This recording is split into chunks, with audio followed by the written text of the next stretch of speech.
Hello friends, मैं तरन्नुम अंसारी। पिछली video में मैंने आपको अपनी लाइफ के बारे में बताया था कि कैसे लड़ाई झगड़ा हुआ, कैसे क्या हुआ, सब मैंने आपको बताया था। तो मैं आपको आगे की स्टोरी बताने आई हूँ जिससे आपको पूरी बात पता चले।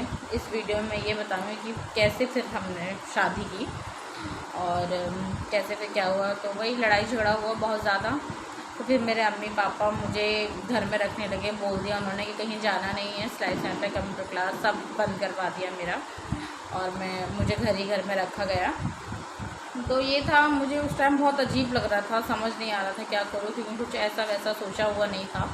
उस टाइम बहुत मुश्किल था, वो टाइम गुजारने से नहीं गुजर रहा था, बहुत मुश्किल था। समझ नहीं आ रहा था क्या करना चाहिए, क्या करना है, कुछ नहीं समझ आ रहा था। अम्मी पापा मेरे कह रहे थे कि शादी करेंगे, रिश्ता देख रहे हैं, इतना कुछ।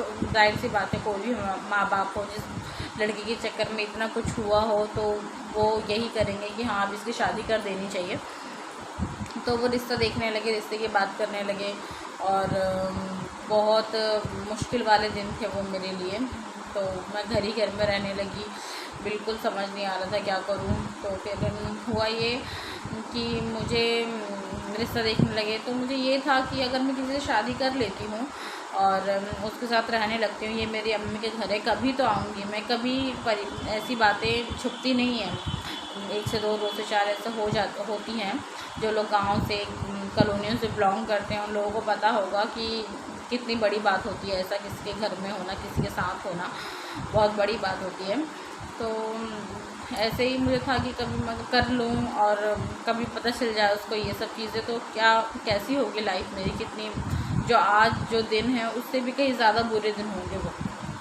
तो मुझे ये तो श्योर थी मैं कि हाँ मुझे किसी से शादी नहीं करनी है, बिल्कुल श्योर थी मैं। तो फिर मैंने किया कि घर में रहकर मैंने बहुत सोचा कि मुझे क्या करना चाहिए। इतने दिन मुझे रखा गया ऐसे, तो मैंने सोचा कि मुझे क्या करना चाहिए। फाइनली जाके मैंने सोचा कि हाँ मुझे ऐसा नहीं ऐसा करना चाहिए।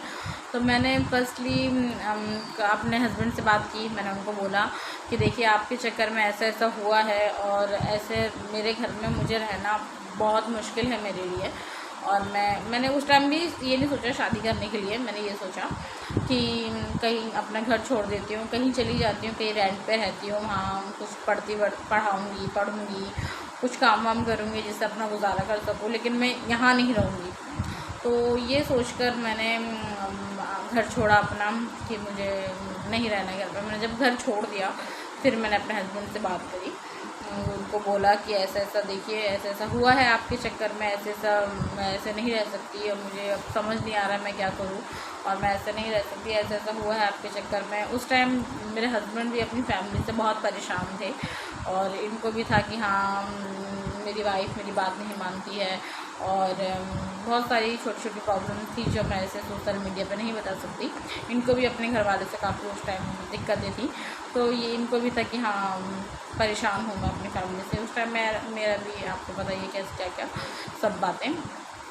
तो फिर मैंने बोला कि इनको भी था चलो मुझे भी था कि चलो शादी करते हैं। इनको भी हुआ कि हाँ ठीक है शादी करते हैं। तो मैंने अपने अम्मी के घर छोड़ा था 2017 में 5वें महीने में 28 तारीख को, और हमने शादी की थी 1 जून को 2017 में। तो ऐसे ही फिर शादी की हमने। फिर मैंने अपने घर पे बता दिया था शादी के थोड़े दिन 2 दिन बाद ही। और घर पे बहुत समझ सकते मैंने ऐसे किया तो मेरी फैमिली पे क्या गुजरी होगी। बहुत बहुत ज़्यादा परेशान थे वो लोग, बहुत दुखी थे, बहुत रोए भी। तो मेरी हस्बैंड की फैमिली में तो किसी को मालूम नहीं था ऐसा कुछ। 15-20 दिन बाद मालूम हुआ था और मेरे घर में 2-3 दिन बाद ही मालूम हो गया था।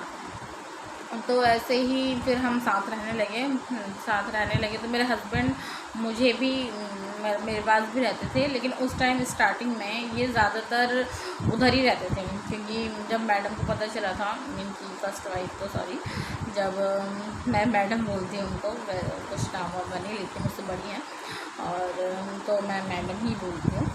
तो उस टाइम जब उन्हें पता चला था तो वो बहुत रोती थी बहुत। तो इनको ज़्यादा टाइम उधर रहना था, ज़्यादा टाइम ये उधर रहते थे। तो मैं बहुत वो भी करती थी कि क्या ऐसा करके मैंने सही किया, क्योंकि इन्हें ज़्यादा टाइम इसलिए देना था कि उसको ठीक करना है, उसको समझाना है, उसको माइंड डाइवर्ट करना ही था, उधर ले जाके कभी कहीं ले जाके